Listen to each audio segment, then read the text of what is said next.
اعوذ باللہ من الشیطان الرجیم بسم اللہ الرحمن الرحیم قل لا اسألکم علیہ اجرا الا المودۃ فی القربى آمنت باللہ صدق مولانا العظیم وصدق رسولہ النبی الکریم ان اللہ وملائکتہ یصلون علی النبی یا ایہا الذین آمنوا صلوا علیہ وسلموا تسلیما اللہم صلی علی سیدنا ومولانا محمد معدن الجود والکرم وعلی آلہ واصحابہ وبارک وسلم۔ حمد و صلاۃ کے بعد ہمارے ہاں سیاستدانوں کو، لیڈروں کو اور افسران کو یاد رکھا جاتا ہے، لیکن وہ سپاہی جو سرحدوں کی حفاظت کرتے ہوئے جانیں تک قربان کر دیتے ہیں، ان کے ناموں کا زیادہ ذکر نہیں ہوتا۔ یوم دفاع پاکستان کے موقع پر ہم ان کی بلندی درجات کے لیے دعا بھی کرتے ہیں اور اپنے پاک فوج کے ان شہیدوں کو خراج تحسین بھی پیش کرتے ہیں۔ وہ مائیں سلوٹ کے قابل ہیں جنہوں نے ایسے بیٹے پیدا کیے، جوان کیے، وہ بچے، وہ خواتین جنہوں نے اپنے سر کی چھاؤں اور چھت وطن کے لیے قربان کی۔ اللہ تعالیٰ یہاں بھی انہیں جزا عطا فرمائے اور صبح قیامت بھی اللہ بہترین صلہ عطا فرمائے۔ سرحدوں پہ جو لوگ کھڑے ہیں یہ بیچارے بڑی جد و جہد کرتے ہیں۔ اصل یہ لوگ پہرے دار بھی ہیں، نگہبان بھی ہیں۔ کسی کے قریب اگر ان شہداء میں سے کسی کا رہنا ہو، گھر ہو، بچوں سے ملاقات ہو تو ضرور ان سے پیار کیا جائے، ان سے محبت کی جائے۔ ہمارے ہاں رسمی قسم کے پروگرام ہوتے ہیں ٹی وی پہ ایک دو، لیکن ان کا مستقل خیال رکھنے کا کوئی ذریعہ نہیں ہوتا۔ جب حضرت جعفر طیار رضی اللہ تعالیٰ عنہ شہید ہو گئے تھے تو نبی کریم علیہ السلام ان کے گھر گئے تو ان کی اہلیہ نے پوچھا تھا کہ یا رسول اللہ صلی اللہ علیہ وسلم اب میرے بچوں کا کیا بنے گا؟ تو حضور نے فرمایا انا ولیہم فی الدنیا والآخرہ، میں دنیا میں بھی ان کا وارث بنوں گا اور قیامت میں بھی ان کا وارث بنوں گا۔ شہید کے بچوں کے لیے یہ جذبات دیے نبی پاک صلی اللہ علیہ وسلم نے، فرمایا دنیا میں بھی میں وارث ہوں، قیامت میں بھی میں وارث ہوں۔ یہاں تک شہداء کے لیے رسول کریم علیہ السلام نے دیکھے نا، حضور ہر سال خود شہدائے احد کے مزاروں پہ جاتے تھے اور ان کے لیے دعا فرماتے تھے، خراج تحسین پیش کرتے تھے۔ پھر ہر سال حضرت ابو بکر صدیق بھی جاتے، پھر ان کے بعد ہر سال حضرت عمر جاتے تھے، پھر ان کے بعد ہر سال حضرت عثمان گئے، پھر ہر سال مولا علی گئے، پھر ہر سال حضرت عمر بن عبدالعزیز بھی گئے۔ وہاں جاتے تھے، خراج تحسین پیش کرتے تھے شہداء احد کے مزارات پر۔ اللہ تعالیٰ اس وطن کو قیامت کی صبح تک آباد فرمائے اور ہر دشمن اور ہر سازش سے اللہ اس ارض مقدس کو محفوظ و ممنون رکھے۔ 6 ستمبر ہے، یوم ختم نبوت ہے۔ پاکستان کی اسمبلی نے 7 ستمبر کو قادیانیوں کو غیر مسلم اقلیت قرار دیا تھا۔ اللہ تعالیٰ اس اسمبلی میں جس قسم کے بھی، جس طرح کے بھی افراد تھے جنہوں نے بھی اس قرارداد میں تھوڑا سا بھی حصہ لیا، اللہ انہیں بہترین جزا عطا فرمائے۔ اور مجھے امید ہے کہ اللہ اس کا ہر اس شخص کو جو اس وقت اسمبلی میں بیٹھا تھا اور علامہ نورانی رحمۃ اللہ تعالیٰ علیہ کی قرارداد پر جس نے بھی ان کا ساتھ دیا تھا، مالک انہیں اس کی بہترین جزا عطا فرمائے۔ قادیانی سے ہمارا شدید اختلاف اس لیے ہے، جو تو ہیں عیسائی، وہ تو ایک الگ دین مانتے ہیں، بات ختم ہو گئی، ٹھیک ہے، وہ اپنا عبادت گاہیں بھی بناتے ہیں، سارا کچھ کرتے ہیں، کریں۔ قادیانی کا یہ مسئلہ ہے کہ وہ دین اسلام کے اندر نقب زنی کرتا ہے، وہ دین کا حلیہ بگاڑتا ہے۔ وہ کہتا ہے کہ نبی پاک علیہ السلام کے بعد بھی کوئی نبی آ سکتا ہے، اور حضور کا کلمہ پڑھنے کے باوجود وہ ارتداد کی بات کرتا ہے۔ اس لیے اس کے ساتھ مسلمان کا اختلاف زیادہ سخت ہے کہ عیسائی کم از کم اسلام کا حلیہ تو نہیں نہ بگاڑتے، ایک الگ دین کو مانتے، اور یہ کلمہ پڑھ کے، قرآن پڑھ کے، ایک نئے نبی کا تصور پیش کر کے ایک ایسا دروازہ کھولتے ہیں کہ جو دین کی ساری شکل و صورت کو بگاڑ دے گا۔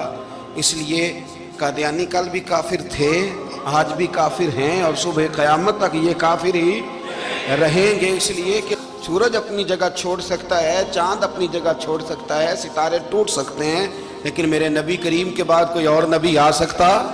یہ دروازے نبوت بند ہے، کیونکہ الکفر ملت واحدہ، کافر ایک پوری جماعت کا نام ہے۔ تو وہ اس طرح کرتا ہے کہ کسی بھی ایسی طاقت کو جو اسلام کا حلیہ خراب کرنے والی اسے سپورٹ کرتا ہے، اور اس کو وہ آزادی رائے کا نام دیتے ہیں۔ تو ہم کہتے ہیں کہ بھئی آزادی رائے اور ہوتی ہے، لیکن کسی دین کے اندر شامل ہو کے اس دین کا حلیہ بگاڑنا یہ بات اور ہوتی۔ اس لیے قادیانی غیر مسلم اقلیت ہیں، ان کو چاہیے اقلیت کی طرح وقت گزاریں، وہ اسلام کا نام لے کے کسی جگہ بھی اسلام میں کسی قسم کا رخنہ ڈالنے کی کوشش نہ کریں۔ اللہ تبارک و تعالی مسلمانوں کو ہمیشہ غیرت ایمانی عطا فرمائے اور نبی پاک علیہ السلام کے قدموں کے ساتھ وابستگی نصیب فرمائے۔ ہمارا مضمون ہے عظمت اہل بیت۔ اسلام خشک مذہب نہیں ہے، صرف اخلاق کی بات کرو، نماز پڑھو، دھیان سے روزہ رکھو، عبادت کرو، زکوٰۃ دو اور ختم ہو جائے بات۔ اسلام وارفتگی والا دین ہے، اسلام محبت والا دین ہے، ذوق والا دین ہے، شوق والا۔ میری ملت میں آج جو آدمی بڑا گناہگار ہوتا ہے نا، کلین شیف ہوتا ہے، بے نمازی ہوتا ہے، بڑا سخت ہوتا ہے، نوجوان بڑا کچھ کرتا ہے، یہ ان ساری غلطیوں کے باوجود بھی جب نبی پاک کا نام آتا ہے تو اس کے سینے میں جذبات ابھر جاتے ہیں، کیونکہ اسلام ایک ذوق کا نام ہے، ایک شوق کا نام ہے، ایک درد کا نام ہے۔ جب رسول کریم صلی اللہ علیہ وسلم کی بات آتی ہے تو گرچہ وہ بڑا گناہگار ہے، لیکن اس کے اندر حضور کی محبت موجود ہوتی ہے، وہ چھلک آتی ہے، اس کا چہرہ کھل اٹھتا ہے کہ یہ رسول کریم کی بات ہو رہی ہے صلی اللہ علیہ وسلم۔ تو اسلام ہمیں آداب سکھاتا ہے، نسبتوں کا ادب سکھاتا ہے، اسلام ہمیں اکرام سکھاتا ہے، اسلام ہمیں کہتا ہے کہ استاد کی اولاد کا بھی ادب کرو، اسلام ہمیں کہتا ہے کہ اپنے محسن کے بچوں کا بھی ادب کرو۔ اسلام یہ بتاتا ہے۔ ہمارے ہاں خشکی ہوتی جا رہی ہے، بزرگوں نے لکھا ہے کہ 3 قسم کے لوگ کسی کے مرید نہیں ہوتے۔ ایک چودھری صاحب جو ہوتے ہیں وہ بھی کسی کے عقیدت مند ہو سکتے، ان کے اپنے بڑے مرید ہوتے ہیں۔ تو اسی طرح جو آدمی پڑھ لکھ جائے اس کا بھی کوئی پیر، کوئی مرشد، کیونکہ وہ خود سب سے زیادہ پڑھا لکھا ہے۔ اور تیسرا جو آدمی مالدار ہو، سیٹھ صاحب ہو، اس کا بھی کوئی رہنما، مقتدا، کیونکہ وہ کیسے جھکے گا کسی کے آگے، سلوٹ کیسے کرے گا۔ چند لوگ ایسے ہیں معاشرے میں جو دور ہو جاتے ہیں کیف سے، سرور سے، وہ نہیں سمجھتے کہ ادب آداب کس چیز کا نام ہے۔ لوگوں نے سمجھا اسلام میں خشک مذہب ہے۔ پڑھیے قرآن پاک کا 15واں سپارہ آخر سے 16واں شروع سے۔ حضرت خضر علیہ السلام گئے، ایک دیوار گر رہی تھی، اللہ کے رسول نے محنت کر کے جو کام مزدور کرتا ہے وہ کام پیغمبروں نے کیا۔ حضرت موسیٰ اور جناب خضر نے دیوار سیدھی کی، اور جس بستی کی دیوار سیدھی کر رہے ہیں انہوں نے پانی بھی نہیں پلایا، کھانا بھی نہیں پوچھا، لیکن حضرت سیدنا خضر علیہ السلام نے دیوار سیدھی کر دی، محنت کی، کوشش کی، پسینہ بھی آیا، تھکاوٹ بھی ہوئی۔ حضرت موسیٰ علیہ السلام فرمانے لگے، خضر سمجھ نہیں آئی، یہ تو اتنے خشک لوگ ہیں، پانی تک نہیں پلایا، اور آپ نے اتنی محنت کر کے دیوار سیدھی کی، تو پڑھ لینا آپ قرآن پاک۔ حضرت جناب خضر علیہ السلام کہنے لگے کہ یہ اصل میں نا ان کے لیے نہیں کیا، یہ کسی نیک کی نسبت ہے، اس دیوار کے نیچے خزانہ ہے، دیوار گر جاتی، خزانہ ظاہر ہو جاتا، خزانہ یتیم بچوں کا ہے۔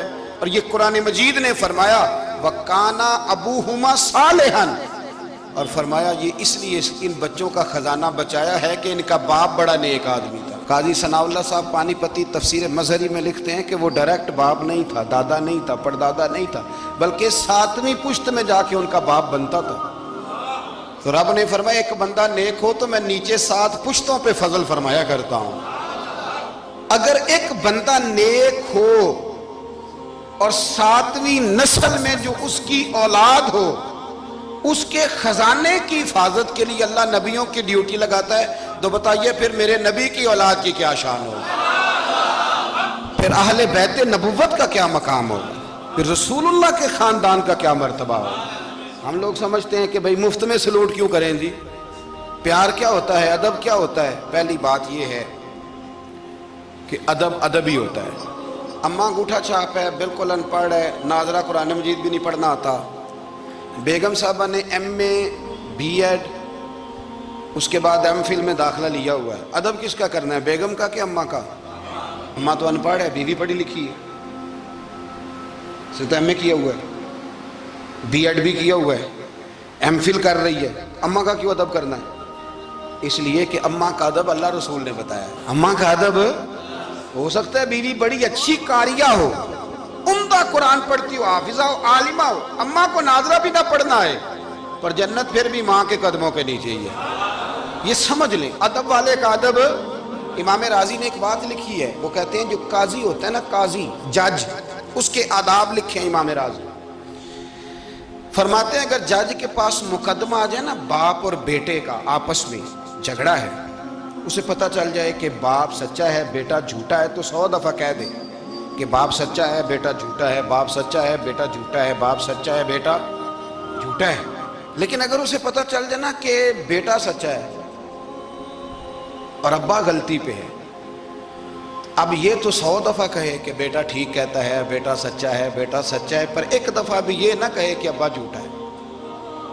حالانکہ مطلب یہی ہے، اگر بیٹا سچا ہے تو پھر خود بخود سمجھ آتی ہے کہ ابا جی غلطی پہ ہیں۔ لیکن ادب کا تقاضا یہ ہے کہ جج بھی یہ نہ کہے کہ باپ جھوٹا ہے، اگرچہ وہ غلطی پر ہے، یہ تو کہہ دے کہ بیٹا، اس لیے کہ ادب والے کا جو مقام ادب ہے وہاں ادب کیا جائے، جو مقام اکرام ہے وہاں اکرام، وہاں آپ خشک نہیں بنیں گے، جہاں جھکنا ہے وہاں بہرحال جھکنا ہے، جہاں سلوٹ کرنی ہے بہرحال وہاں سلوٹ کرنی ہے۔ جن کا ہمارے اوپر ادب لازم ہے ہم نے ان کا ادب۔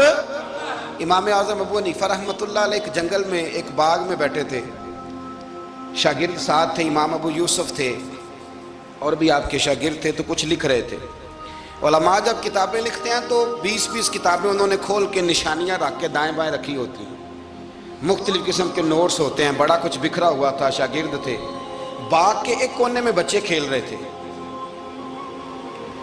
وہ بچوں میں سے ایک بچے کی گیند آ گئی باغ میں، بچہ گیند لینے آیا تو امام صاحب اٹھ کے کھڑے ہو گئے، وہ کاغذ شاغذ سارے بکھر گئے، بچہ گیند لے کے چلا گیا، شاگرد چوپ رہے، چلو دوبارہ سے کتابیں سمیٹی، ڈھونڈا سارا کچھ، پھر سے کام شروع ہوا، چند منٹ گزرے تو بچہ پھر آ گیا گیند لینے، امام صاحب پھر اٹھے، پھر سارا کچھ بکھر گیا، شاگردوں نے برداشت کیا، سارے شاگردوں میں برداشت بھی نہیں ہوتی، شاگردوں کی بھی موج ہوتی ہے، شاگردوں مریدوں کا بھی اپنا اپنا وقت ہوتا ہے خدمت کرنے کا، اپنا اپنا سٹائل ہوتا ہے ادب کرنے کا، دور بڑا منفرد آ گیا، تیسری دفعہ، چوتھی دفعہ، 5 دفعہ ہو گئی تو بس شاگردوں کی جو صبر تھا حوصلہ وہ جواب دے گیا، بچہ پتہ نہیں کتنی دفعہ آئے گا۔ جب وہ بچہ پھر آیا، امام صاحب بوڑھے آدمی تھے، گھٹنوں میں درد بھی تھی، بڑی مشکل سے اٹھتے، چیزیں ساری بکھر جاتی، وہ بچہ جب 7ویں دفعہ تو امام صاحب پھر اٹھے، تکلیف سے اٹھے، امام ابو یوسف عرض کرنے لگے حضور یہ بچہ ہے، اس کی تو ڈیوٹی لگی ہوئی ہے گیند لانے کی، تو 100 دفعہ آئے گا، تو امام صاحب فرمانے لگے یہ 100 دفعہ آیا تو میں 100 دفعہ اٹھوں گا، آنے دو۔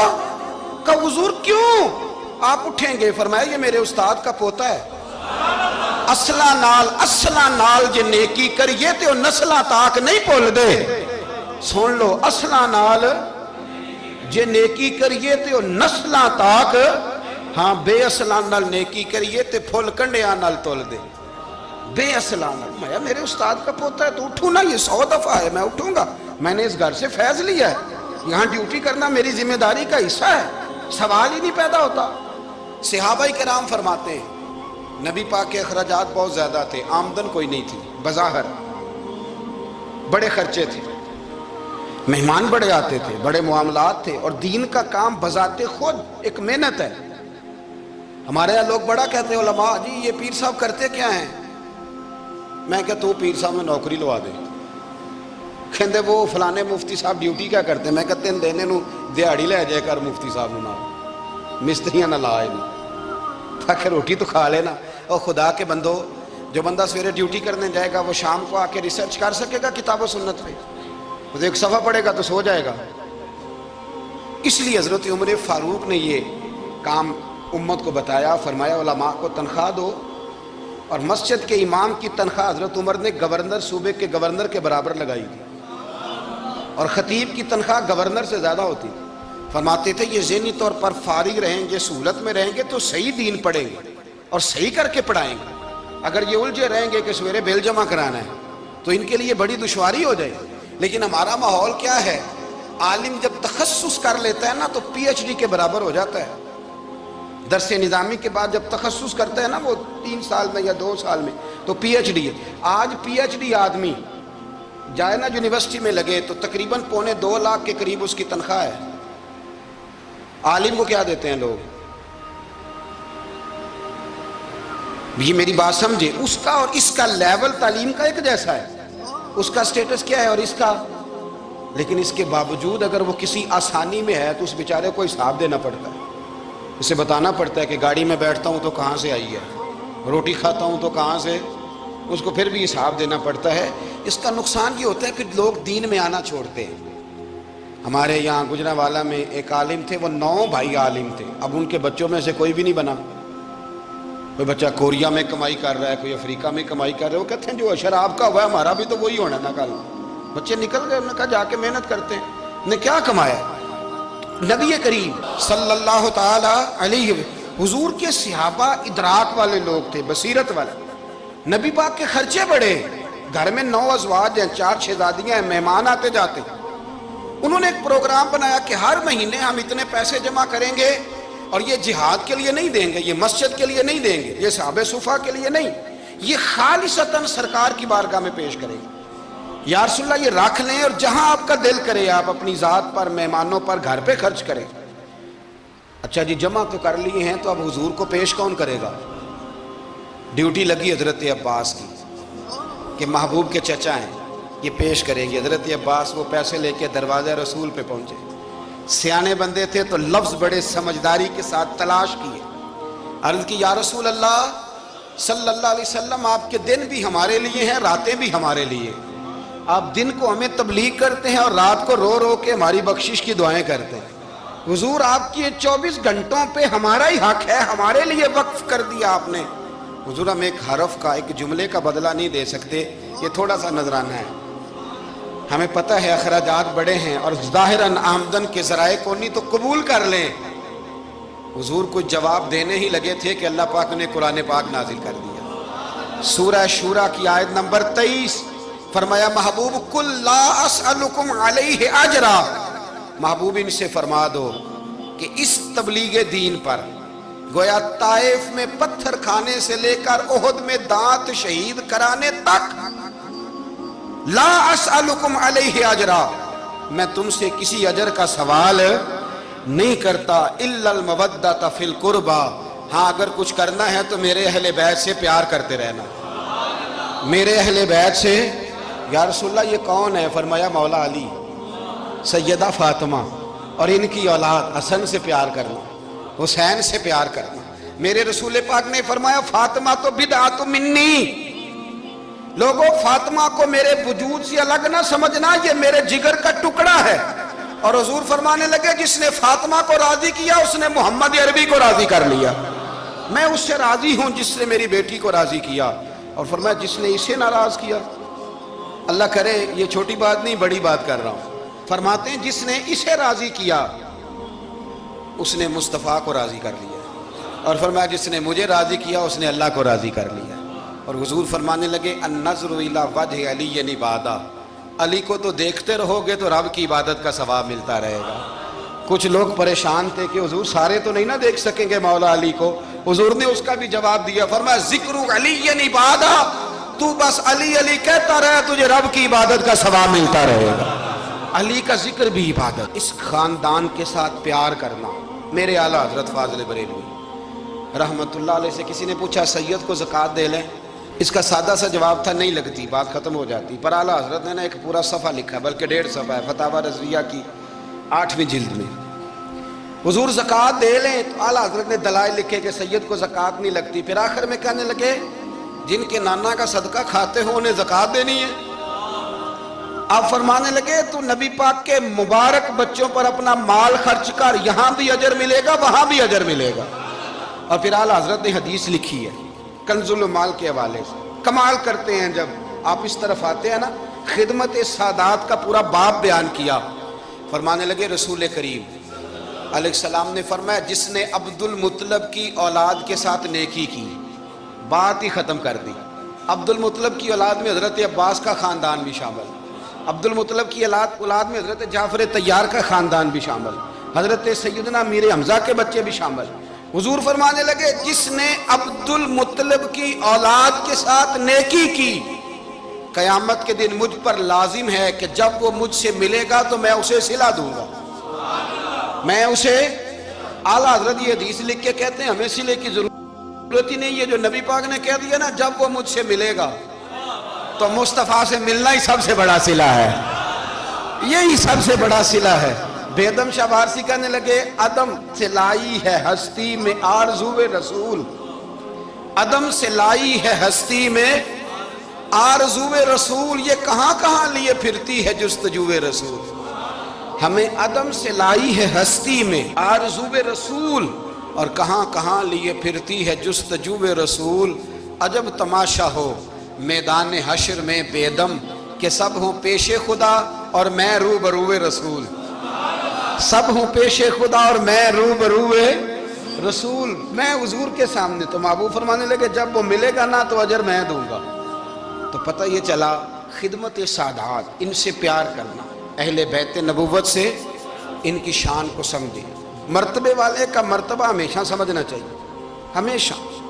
جس کو اللہ نے مرتبہ دیا ہے اس کے مرتبے کو سمجھے. میرے رسول کریم علیہ السلام نا ذرا اعزازی وقت دیتے تھے. یہ سارا دن ہی امام حسن اور حسین مسجد میں رہتے تھے، سارا دن ہر وقت حضور کے ساتھ کھیلتے تھے.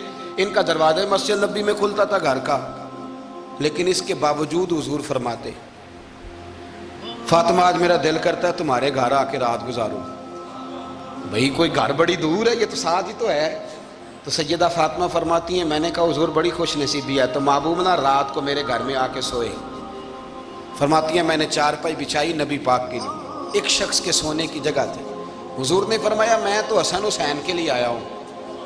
یا رسول اللہ پھر فرمایا یہ میرے ساتھ سوئیں گے. میں نے عرض کی حضور اب کو دقت ہوگی، کیسے سوئیں گے؟ تو نبی پاک علیہ السلام نے فرمایا میں سلا لوں گا. حضرت فاطمہ کہتی ہیں ایک کندھے پہ حضور نے امام حسن کو لٹا لیا اور دوسری سائڈ پہ امام حسین کو لٹا لیا. کہتی ہیں امام حسین کی عادت تھی وہ رات کو دودھ مانگتے تھے، میں نے برتن میں رکھا ہوتا تھا، میں ڈال کے دیتی تھی. بچے مانگتے ہیں نا رات کو دودھ. فرماتی ہیں رات کو نا امام حسین نے دودھ مانگا، میں اٹھنے لگی دودھ دینے کے لیے، پر حبیب نے فرمایا بیٹے تو لیٹ جا، آج میرے ساتھ سوئے ہیں تو دودھ بھی میں ہی پلاؤں گا. کہتی ہیں کئی دفعہ دودھ مانگا تو کئی دفعہ میرے رسول پاک نے انہیں دودھ پلایا. اور یہ ہر نانا نواسوں سے پیار کرتا ہے، پر یہ خالی نانا نہیں نا، یہ امام الانبیاء بھی ہیں، یہ امام الانبیاء بھی ہیں، یہ سرور کون و مقام. ان کا ہر کام اللہ کے حکم سے ہے، اللہ کے حکم سے. حضرت سیدنا عبداللہ ابن عمر رضی اللہ تعالیٰ عنہ فرماتے ہیں کہ نبی پاک نے پیغام بھیجا سیدہ فاطمہ کو، فرمایا حسن کو بھیجو میرا ملنے کو دل کر رہا ہے. تو کہتی ہیں وہ گھر میں نا دیر ہو گئی امام حسن کو آنے میں. اعلیٰ حضرت فرماتے ہیں مجھے لگتا ہے کہ بی بی صاحبہ غسل کرانے لگ گئی، کپڑے تبدیل کرا رہی تھی. مائیں کرتی ہیں نا بچہ باہر جانے لگا تھے واپس آ پہلے کپڑے بدل، تو ذرا دیر ہو گئی تو نبی پاک بے چین ہو گئے، میں حسن آ کیوں نہیں رہا، آ کیوں نہیں رہا، میرا ملنے کو دل ہے. فرماتے تھوڑی دیر گزری تو امام حسن نے دروازہ کھولا سیدہ پاک کا. جب دروازہ کھولا تو رسول کریم نے دونوں بازو یوں کھول دیے اور نبی پاک گھٹنوں کے بل زمین پر بیٹھ گئے. امام حسن بھی جب اندر سے نکلے تو انہوں نے بھی یوں بازو کھولے. تو کہتے ہیں رسول کریم کے جب گلے سے آ کے لگے تو عبداللہ ابن عمر کہتے ہیں میں نے حضور کی آنکھوں میں آنسو دیکھے اور محبوب ان کا ماتھا چوم کے کہنے لگے اے اللہ میں ان دونوں سے محبت کرتا ہوں، تو بھی ان سے محبت فرما. میرے اللہ جو میرے حسن حسین سے محبت کرے اس بندے سے بھی محبت فرما، جو ان سے پیار کرے اس سے بھی. ہمارے بزرگوں کو نا اہل بیت سے بڑا پیار ہوتا تھا، اصحاب کے بھی غلام اور اہل بیت کے بھی. میں نے کہا ہے کہ اب ہمارے مزاجوں میں نا خشکی آ گئی ہے، اور جی اخلاق کی بات کریں، جی سیدھی سیدھی نماز روزے کی بات کریں، اصول کی. وہ جو ادب تھا، وہ جو عشق تھا، وہ جو وارفتگی تھی، وہ حسن کدھر گیا؟ حضرت عمر سے زیادہ تو اصول پسند کوئی نہیں نا، ان سے زیادہ سخت مزاج اصول پسند بندہ تو کوئی نہیں نہ ملے گا امت کو۔ امام حسین 10-10.5 سال عمر تھی، بچے تھے، مسجد میں آئے، حضرت عمر خطبہ دے رہے، جہاں اصول کی بات ہوگی وہاں اصول کی ہوگی، اور جہاں عشق کی ہوگی، جہاں عشق کی ہوگی، نماز پڑھا کہ میں تہ ول ویکھا، محنو تے کعبہ بھول گیا آئی۔ تو امام حسین آئے مسجد نبی میں، حضرت عمر خطبہ دے رہے تھے، مولا علی کے ساتھ آئے بچے جمعہ پڑھنے، امام حسین آئے تو جناب عمر کے سامنے کھڑے ہو گئے، کہنے لگے عمر نیچے اترو، میرے نانا کا ممبر ہے۔ حضرت علی نے بازو تھاما، کہا یہ کیا کہہ رہے ہو؟ تو جناب فاروق اعظم فرمانے لگے جمعہ ہو رہا ہے، خطبہ ہو رہا ہے، لوگ جمعہ پڑھنے آئے ہوئے ہیں، اس میں اب بچہ آ جائے تو کیا جمعہ چھوڑا جائے گا؟ لیکن جہاں ادب ہے وہاں ادب ہے۔ حضرت علی کہنے لگے حسین یہ کیا کہہ رہے ہو، بیٹھ جاؤ۔ تو حضرت عمر فاروق فرمانے لگے علی آپ نہ بیچ میں ہیں، یہ میرا اور حسین کا معاملہ ہے، آپ نہیں بیچ میں ہیں، آپ ہٹ جائیں، میرا اور حسین کا مسئلہ۔ کیا کہا بیٹے؟ کہا عمر اترو، میرے نانا کا ممبر ہے۔ اتنا بڑا آدمی جسے کیسر و کسرا ہلا نہ سکے، جو درہ مارے تو زمین کا زلزلہ رک جائے، جو سورج کو حکم دے تو سورج چہرہ بدل جائے، وہ شخص جو دریا کو خط لکھے تو خشک دریا بہنے لگے، عمر اترو میرے نانا کا ممبر ہے۔ فاروق اعظم زمین پہ اتر آئے، ہاتھ باندھ کے کھڑے ہو، کہنے لگے حسین میں اتر گیا ہوں پتر، ممبر تو تیرا ہے یا تیرے نانا کا ہے؟ ختم ہو گئی بات۔ تو حضرت امام حسین کہنے لگے جا کے اپنے نانے کے ممبر پہ بیٹھ جا۔ تو فاروق اعظم کی چیخ ہی نکل گئی، کہنے لگے پتر میں تو اونٹ چرانے والے کا بیٹا ہوں، میرے نانے کا کوئی ممبر نہیں یار، میں تو اونٹ چرانے والے کا، میرے نانے کا کوئی ممبر ہی کوئی نہیں، تو کدھر جاؤں؟ امام حسین کہا اچھا کوئی نہیں ممبر آپ کے نانا کا کوئی نہیں؟ کہا نہیں۔ چل ٹھیک ہے پھر میرے نانا کے ممبر پہ بیٹھ جاؤ، وہ میرے نانا کے ممبر پہ بیٹھ جاؤ۔ مجھے لگتا ہے فاروق اعظم بولے ہوں گے، انہوں نے کہا ہوگا کہ لوگوں میں مرضی سے نہیں بیٹھا، مجھے ابو بکر نے بٹھایا تھا، پھر حسین کے کہنے پہ اترا ہوں، اب دوبارہ مجھے حسین ابن علی نے بٹھایا ہے، کسی میں جرت ہے تو عمر کو ہلا کے دکھائے، طاقت ہے تو بھئی یہ پیار رسول اللہ کے خاندان سے، یہ وارفتگی، یہ ذوق، ہم تو ہٹ گئے ان چیزوں سے۔ شیخ الاسلام والمسلمین خواجہ قمر الدین سیالوی، خواجہ صاحب سچ مچ کے شیخ الاسلام تھے، اور اللہ تعالیٰ نے انہیں بڑا ہی اعزاز عطا فرمایا، بڑی بات تھی، ایسے شیخ بھی کم دنیا میں ہوتے ہیں، اور 20 علماء ان کے مرید تھے۔ پنڈی کے علاقے میں نا اپنے بہت سارے علماء، کسی علماء کی میٹنگ میں گئے تھے، علماء کافی تھے، تو ایک سید عالم تھے، انہوں نے نماز پڑھائی، عالم بھی تھے اور سید بھی تھے، جماعت کرائی، تو نماز کے بعد پتہ چلا کہ کوئی ایسی واضح غلطی ہو گئی ہے کہ نماز ہوئی ہی نہیں۔ اب ہمارے تو کسی نمازی کو کسی مسئلے کا پتہ چل جائے دوسروں کو جینے نہیں دیتا، کہتا صرف میری نماز ٹھیک ہے، تم سب کی غلط ہے، اور پھر بندہ عالم ہو، اسے پتہ ہو مسئلے کا، تو پھر وہ سانس لینے دے، یہ بڑا مشکل کام ہے۔ علم یہاں بالکل زیادہ ہو تو پھر بندے کو حوصلہ ہوتا ہے، اس پہ کو پتہ ہے تھوڑا پانی ہوتا ہے نا برتن میں تو آوازیں زیادہ نکالتا ہے۔ علماء سارے کہنے لگے جی جلدی سے بتائیں جی حضرت صاحب وہ نماز نہیں ہوئی، تو خواجہ صاحب فرمایا چپ کر جو، پتہ مجھے بھی ہے نماز نہیں ہوئی، پر مسئلہ یہ ہے میرا مولوی نہیں نا، یہ رسول اللہ کا خاندان ہے، اور تیری نسل پاک میں ہے بچہ بچہ نور کا، فرمایا یہ حضور کا خاندان ہے، چپ کر جاؤ، طریقے سے بات کرنی، ادب سے، اور کوئی عالم ہوتا تو میں لقمہ دیتا، یہ سادات ہیں، چپ کرو۔ چلو کہنے لگے میں نہ سوچ رہا ہوں کہ کوئی جملہ مل جائے تو شاہ جی کو کہوں کہ نماز نہیں ہوئی، حالانکہ بڑے عالم تھے خواجہ صاحب، بہت زبردست قسم کے محقق عالم۔ تھوڑی دیر کے بعد کہنے لگے لو جی مجھے نا مل گیا جملہ، میں شاہ جی کو بتانے لگا ہوں۔ کب بتائیں؟ تو سلام لیا آگے جا کے، شاہ جی کے ہاتھ چومے، کہنے لگے حضور آپ کے پیچھے نماز پڑھی ہے، سید ہیں تو مزہ بڑا آیا ہے، ان 4 رکعتوں کا بڑا ہی مزہ آیا ہے، ہمارا دل کرتا ہے ایک دفعہ یہی نماز دوبارہ نہیں پڑھا دیتے، مزہ ہی بڑا آیا ہے نا، ذرا ایک دفعہ دوبارہ نہیں پڑھا دیتے نماز، مزہ بڑا ہے۔ تو شاہ جی کہنے لگے لگ مجھے بھی رہا تھا نماز کوئی نہیں ہوئی، پر میں کہہ رہا تھا شاید میرا وہم ہی ہو، لگ رہا تھا کہ نماز نہیں ہوئی۔ تو آپ بڑے سمجھدار آدمی ہیں، آپ نے سید کا ادب بھی بچا لیا ہے اور مسئلہ بھی بتا دیا ہے۔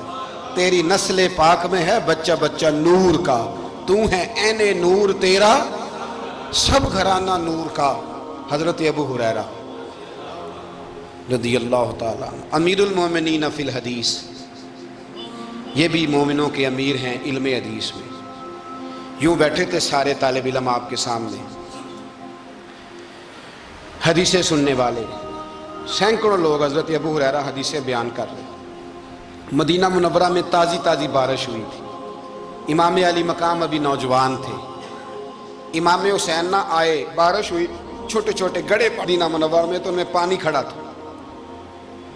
امام حسین نے نا قدم رکھا زمین پہ تو آپ کے پیروں کو نا تھوڑی مٹی لگ گئی۔ مٹی بھی کیا تھی؟ مدینے کی مٹی تھی۔ مٹی آپ کے قدموں کو لگ گئی۔ شاگرد کو بھی بندہ کہہ سکتا ہے کہ جا ذرا امام صاحب کو کپڑا دے کوئی پیر صاف کر دے، کسی کو بھی کہہ سکتا ہے۔ اور پھر بندہ پڑھا رہا ہو، بیٹھا ہو، اس کے سامنے عقیدت والے سننے والے لوگ آئے ہو، وہ سمجھتا ہے میرا کوئی قد کاٹ ہے، بڑی بات ہے میری، وہ پھر اس طرح ادب اداب کرے۔ جب امام حسین نے قدم رکھا نا زمین پہ مٹی لگ گئی تو اب شاگردوں کا منہ اس طرف تھا، حضرت ابو ہریرہ کا ادھر تھا، وہ دیکھ رہے تھے۔ تو جناب ابو ہریرہ جلدی سے اٹھے، خود اٹھے، شاگردوں کا حلقہ چیرتے ہوئے گزرے اور امام علی مقام کے نا پیروں میں جا کے بیٹھ گئے۔ حضرت ابو ہریرہ کی داڑھی سفید، امام حسین کی کالی۔ حضرت ابو ہریرہ نے اپنی پگڑی کھولی اور امام حسین کے پیر صاف کرنے لگے۔ پیر حضرت امام حسین نے قدم پیچھے کھینچے اور کہا آپ کیا کر رہے ہیں؟ آپ بزرگ ہیں، میں تو جوان ہوں، یہ کیا کر رہے ہیں؟ تو حضرت ابو ہریرہ رو پڑے، کہنے لگے حسین میں کالی داڑھی کا ادب نہیں کر رہا، میں خون رسول کا احترام کر رہا ہوں، میں خون رسول کا ادب کر رہا ہوں۔ یہ نبی پاک کا خاندان، یہ رسول اللہ صلی اللہ تعالی علیہ وسلم کا خاندان ہے۔